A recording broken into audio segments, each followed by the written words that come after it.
大家好，欢迎收看矮控的创世神宝可梦模组影片。首先我要给大家看一个东西，这个是我另外盖出来的伸展台，配合电梯的使用，就可以让我安然地从悬崖上下来。这里要注意的事情是，我有调整过电梯的间隔距离。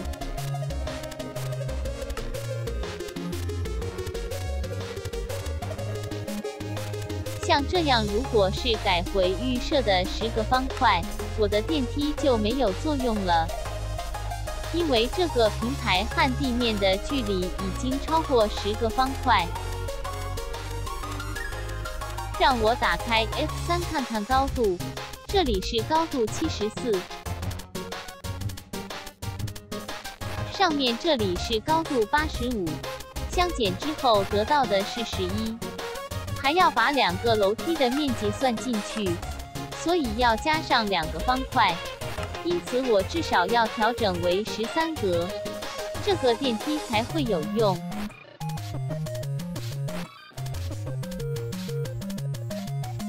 接下来给大家看一下家的周围。各位，是不是变得很干净了呢？我把家里周围的东西全部都移植到了家里面，让我提取一些大奶罐的牛奶，稍后给大家展示我的移植成果。首先我们来看楼上，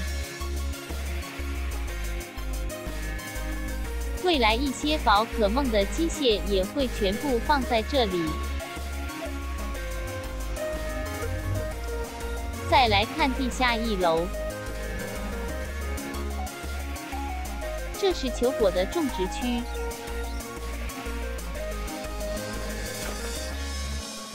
最后是地下2楼。我在这里种植了一堆马铃薯和小麦，墙壁上面还有可可。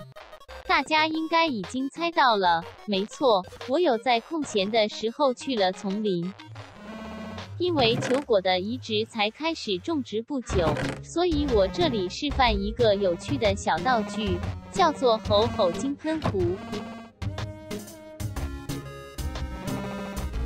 完成了，这就是吼吼金喷壶。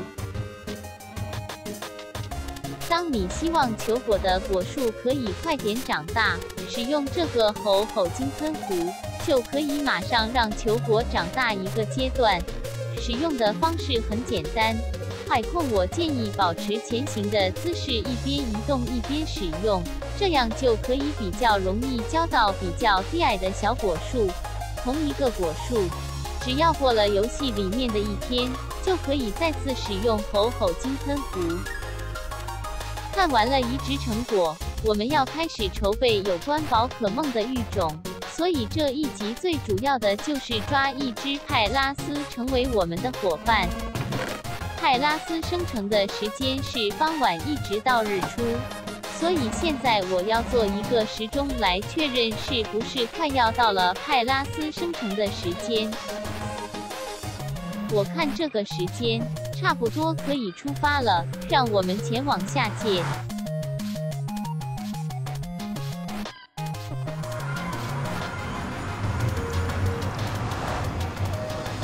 派拉斯的生成范围是很广泛的，它可以生成在黑森林和沼泽以及蘑菇岛。我想要在蘑菇岛抓一只派拉斯，这里就是我之前去丛林所开辟出来的路径，现在暂时不需要前往。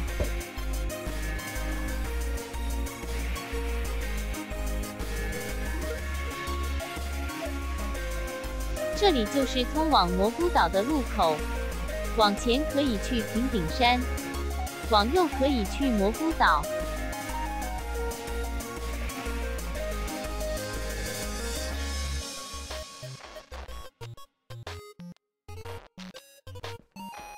就是这里了，我已经把传送门预定的建造位置都做好了，让我们一起前往蘑菇岛。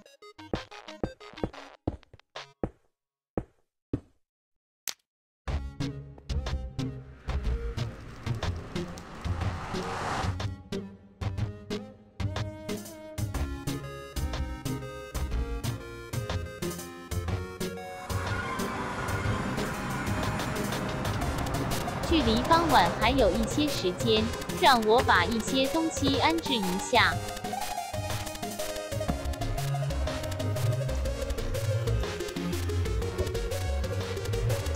我们可以环顾一下这个蘑菇岛，然后等待傍晚到来。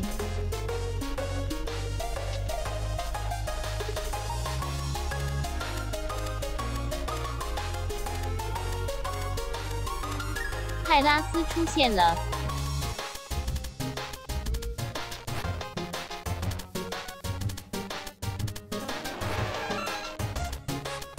就是你了，跟我走吧。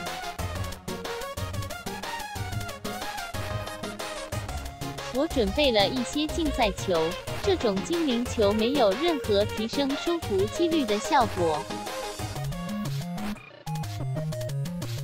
太好了，我们正式加入了一个新成员，这个派拉斯将会是一个很重要的伙伴，一个专注在帮忙收服弱小宝可梦的帮手。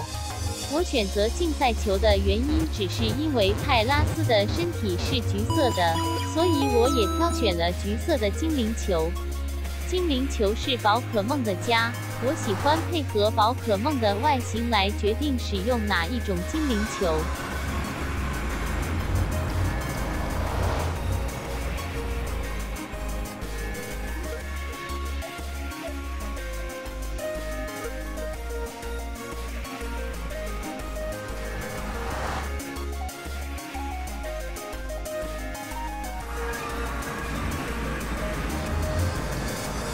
派拉斯在进化成派拉斯特之前是弱小的，所以我需要制作一个学习装置，使用学习装置来慢慢升级派拉斯。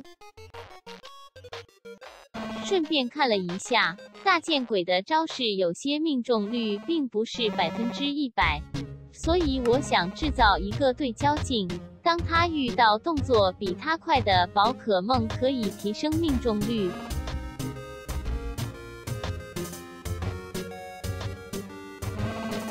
派拉斯非常适合用来成为抓获宝可梦的帮手。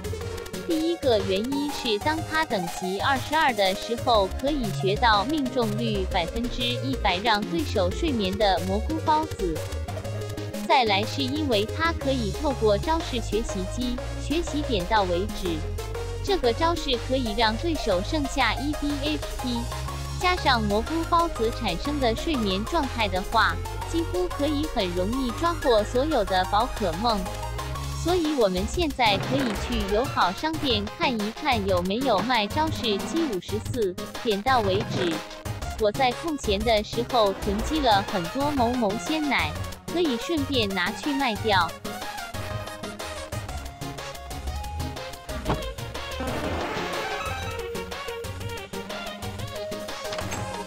晚上的极限山丘 M 是一个练功的好地方，尤其是这个 5.0.0 版本，新增了更多高等级的宝可梦。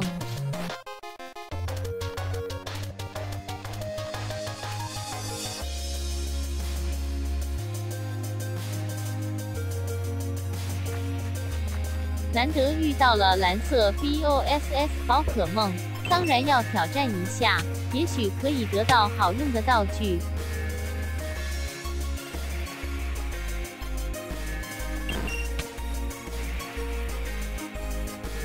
身上带了太多的某某鲜奶，只好先回去整理一下包包。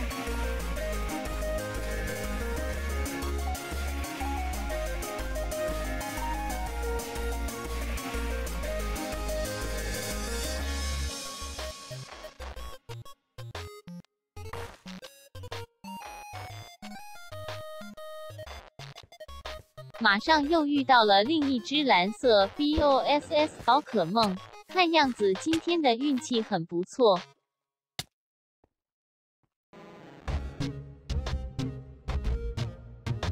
我们现在一边前往友好商店，一边看看有没有可以练功的野生宝可梦。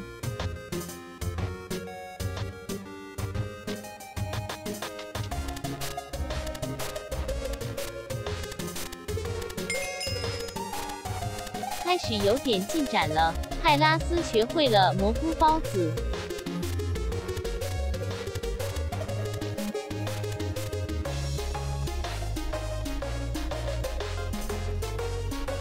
好了，我们到村庄了，让我们来看看卖掉这全部的某某鲜奶可以得到多少钱。太好了，我现在有一些钱了，让我们来看看现在有没有卖我想要的招式机。很不巧，现在没有卖招式机54，点到为止。在游戏里面每天都会贩售不一样的招式机。所以我会在这集录影过后继续等待友好商店贩售招式机54，点到为止。只有这样的话，这一集的影片长度就太短了。所以接下来要示范化石的采集和重生化石宝可梦，让我们回家准备一下。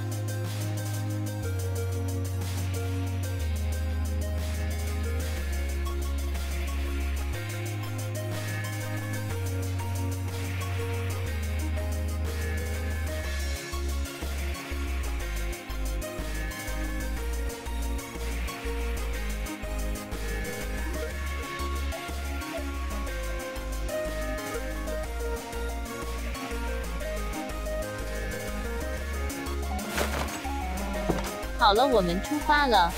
化石可以在海底找到，所以我们要前往海底探险。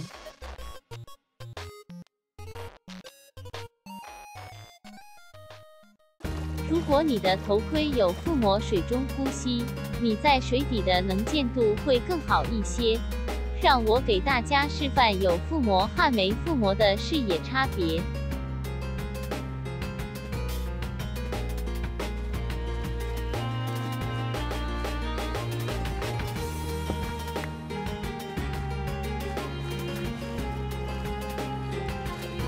为了怕迷路，我们就固定朝着北边探索。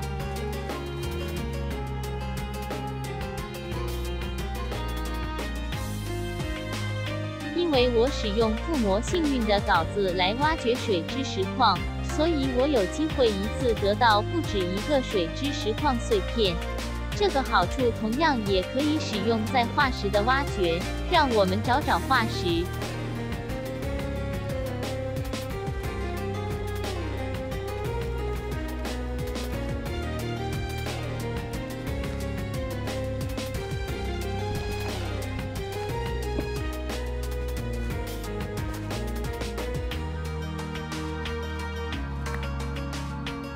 找到了第一个化石，但是很不巧只拿到一个。在头盔上附魔水中挖掘，可以大幅减少在水中挖掘的速度，这也是在海底挖掘水之石矿和化石不可或缺的附魔。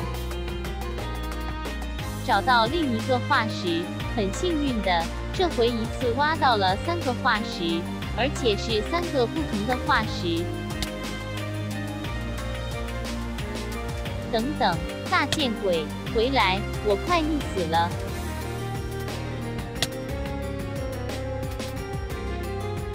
使用水之坐骑在水底探险是很方便的，但是如果你在水中离开水之坐骑，你会马上处于缺氧状态，这样是很危险的。这也是为什么最好在头盔上面附魔水中呼吸。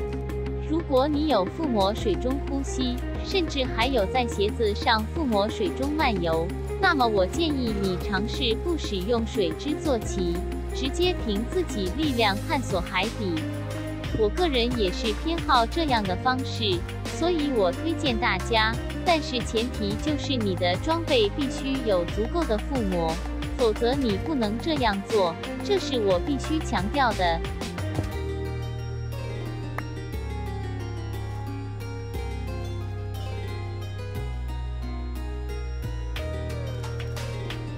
以我的经验，当你剩下3个氧气泡泡的时候，就必须回到水面上呼吸。出现了一只传说的宝可梦，而且我马上就看到了它就在那里，是拉蒂亚斯。想要与飞行中的宝可梦对战是非常有难度的，你必须使用飞行骑乘，然后想办法丢到它来展开对战。我还没有准备好抓获传说宝可梦，所以今天也是只能看看就好。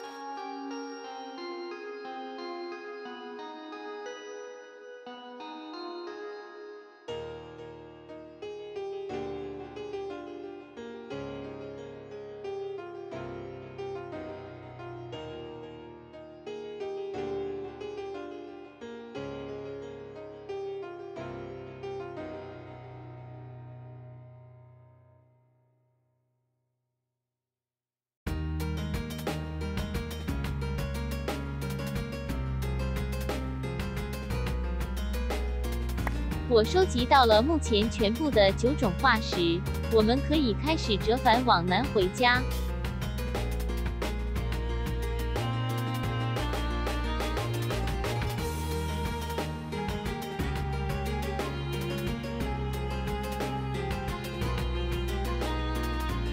在海里，毒刺水母是很好的练功对象。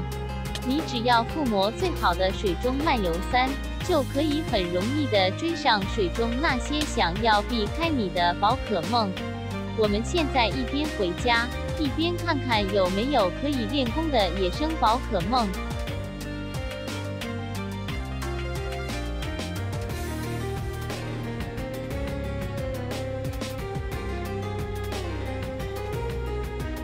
哇，那只拉蒂亚斯还没消失。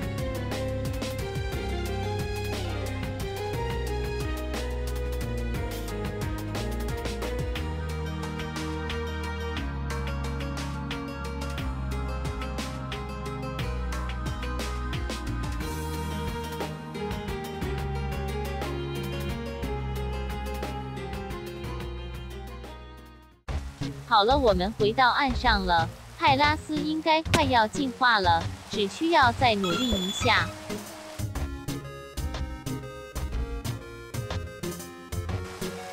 太好了，派拉斯进化成了派拉斯特。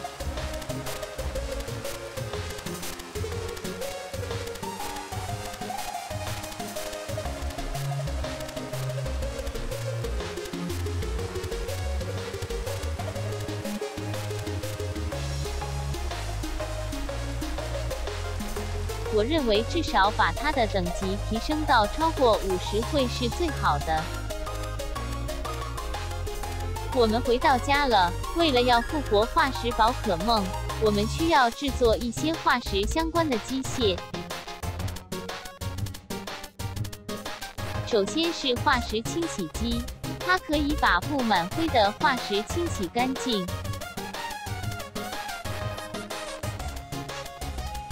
再来是化石重生机，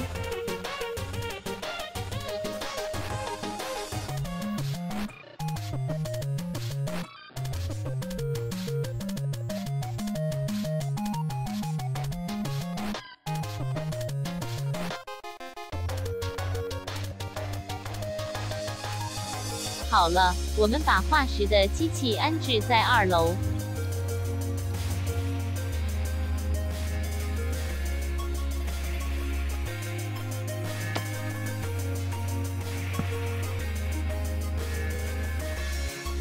首先，我们把这9种化石都清洗一个出来。第一个，我要清洗贝壳化石，它可以用来重生菊石兽。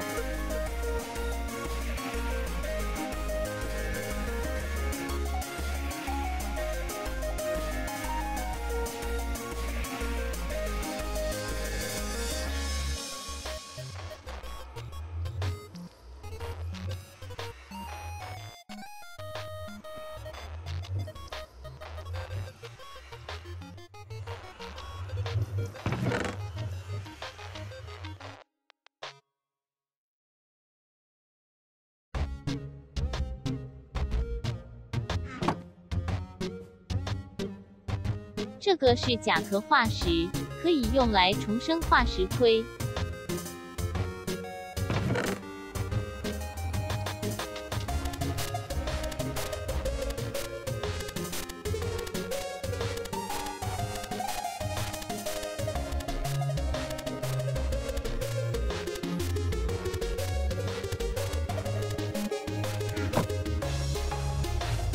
这个是背钙化石，可以用来重生原钙海龟。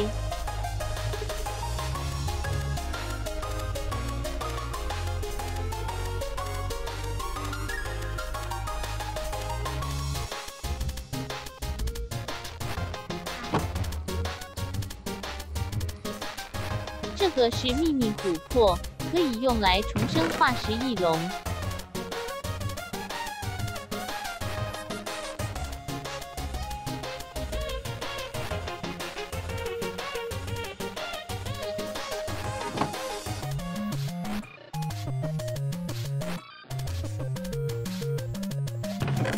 这个是根状化石，可以用来重生触手百合。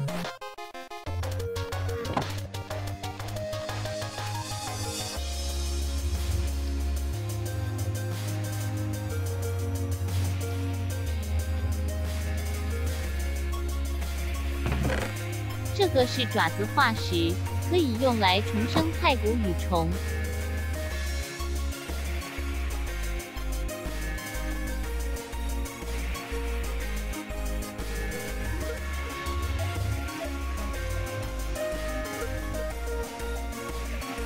这个是羽毛化石，可以用来重生始祖小鸟。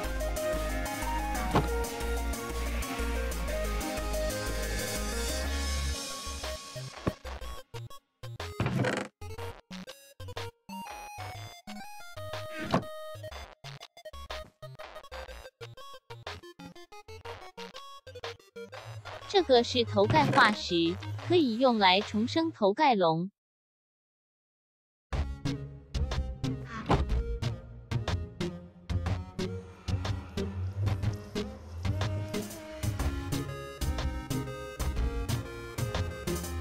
这个是盾甲化石，可以用来重生盾甲龙。这些化石里面，我最喜欢的是菊石兽，所以我要在这里示范重生一只菊石兽。在这个清洗化石的空档，我们来快速的制作属于这个即将重生的菊石兽的家。我已经想好了，菊石兽的身体是黄色和蓝色，所以把仙姬球作为它的家是最适合的。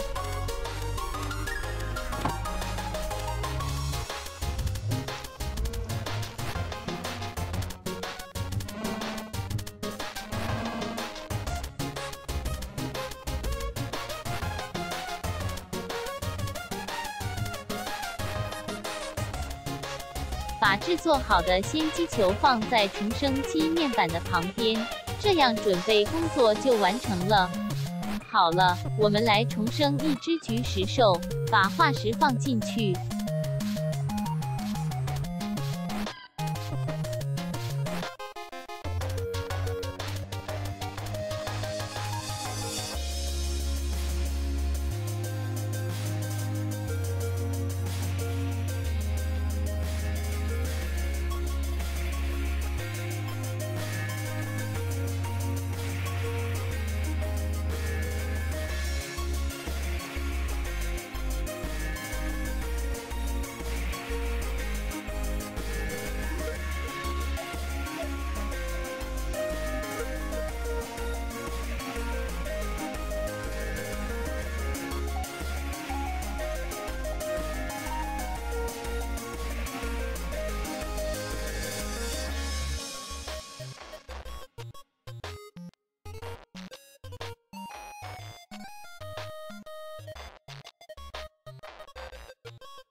重生完毕，可爱的菊石兽重生了。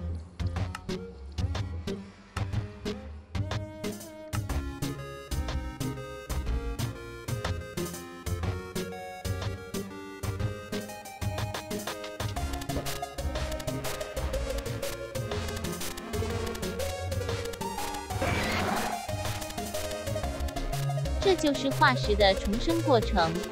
这一集的内容就到这里，感谢大家的收看。